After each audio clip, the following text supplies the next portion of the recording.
আমরা তো হচ্ছে যে আজকে আমাদের অবস্থান কর্মসূচির 29তম দিন। এখন হচ্ছে যে আমরা 29তম দিনে আমরা এর মধ্যে একবার শুধু আমাদের উপদেষ্টা মহোদয় আমাদেরকে ডেকেছে 19শে জুন। সেটা পুরো একপাক্ষিক একটা আলোচনা ছিল। উনি একপাক্ষিক একটা ডিসিশন আমাদের উপর দিয়ে চাপিয়ে দিচ্ছিল।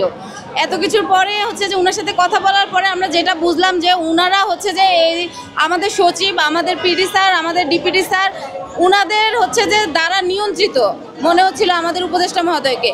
কারণ উপদেষ্টা মহোদয় আমাদের এখানে ঢোকার আগে 2টা ঘন্টা ওনাদের একটা কাউন্সিলিংয়ের মধ্য দিয়ে যায়। আর স্বাভাবিক যেহেতু মাঠ পর্যায়ে যদি কোনো সমস্যা সৃষ্টি হয় উপদেষ্টারা তখন হচ্ছে যে সচিবদেরকে ডেকে জিজ্ঞেস করে। আর ওনারা ওনাদের দোষ ঢাকার জন্য ওনারা আমাদেরকে ইউজ করে বরাবরের মতোই। সে জিনিসটাই হয়েছে বলে আমরা মনে করি। আমরা চাই যে আমাদের উপদেষ্টা মহোদয় যদি একান্ত এই যে সচিব, পিডি স্যার, এইসব প্রশাসনিক কর্মকর্তা ছাড়া যদি ওনারা একান্ত আমাদের সাথে 2টা ঘন্টা বসতো তখন বুঝতে পারতো যে আমরা কতটা যৌক্তিক।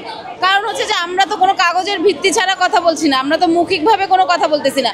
আমাদের নিয়োগটা একটা সুষ্ঠু নিয়োগ প্রক্রিয়ায় হয়েছে। 3টা ধাপে পরীক্ষা দিয়েছি। আমাদের হচ্ছে যে ডিপিপিতে উল্লেখ ছিল প্রকল্পের মেয়াদ শেষে আমাদেরকে রাজস্বকরণ করা হবে এবং রাজস্বের আশ্বাসে আমাদেরকে হচ্ছে যে সাকুল্য বেতন দেয় নাই। প্রকল্পের সাকুল্য বেতন না দিয়ে আমাদেরকে হচ্ছে যে যেটা রাজস্বের স্কেল 24,710 গ্রেডের জন্য ওই স্কেলে বেতন দেওয়া হয়েছে। তাহলে আমাদের ভুলটা কোথায়? আমরা এখন দাবি কেন মানব না? আমাদের 2টা দফা দাবি। আমরা হচ্ছে যে রাজস্বকরণ চাই, 2 হচ্ছে যে আমরা এই কর্তনকৃত বেতন ভাতা চাই।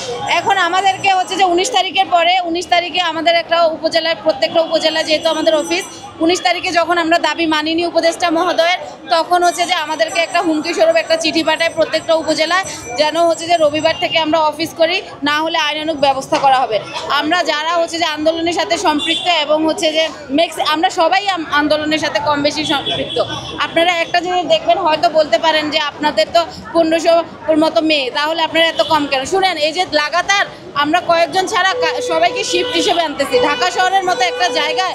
হ্যাঁ, 10টা দিনও হচ্ছে যে থাকা কতটা এক্সপেন্সিভ, কতটা খরচের, ব্যয়বহুল সেটা আপনারা জানেন। আর এখানে আমরা যেহেতু নারী, অনেকের বাচ্চা নিয়ে আছে, অনেকে হচ্ছে যে বাচ্চাকে রাখতে হয়, আলাদা একটা রুম নিতে হয়, তাহলে বুঝেন কতটা এক্সপেন্সিভ।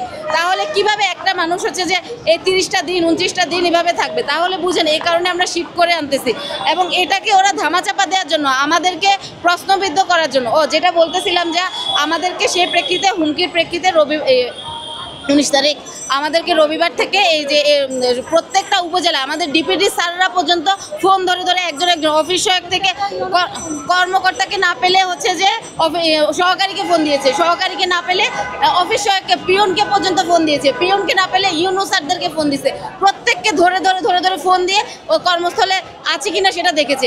এর প্রেক্ষিতে আমরা তো সবাই হচ্ছে যে যারা আসতে পারি না সেটাই বললাম যে অনেকে হচ্ছে যে কর্মবিরতি দিয়েছে, ওরা অফিস করেনি। তো গণহারে ওরা হচ্ছে যে শোকজ লেটার দিয়েছে, গত পরশু থেকে শোকজ লেটার দিচ্ছে। এখন কথা হচ্ছে যে এইসব হুমকির মানে কি? আমরা তো আমাদের আইনের জন্য, আমরা তো অফিস করার জন্য, আমরা চাই আমরা যেন অফিস করি, আমরা যেন চাকরি করি। সেই কারণেই তো আমরা আমাদের দাবি নিয়ে বসছি।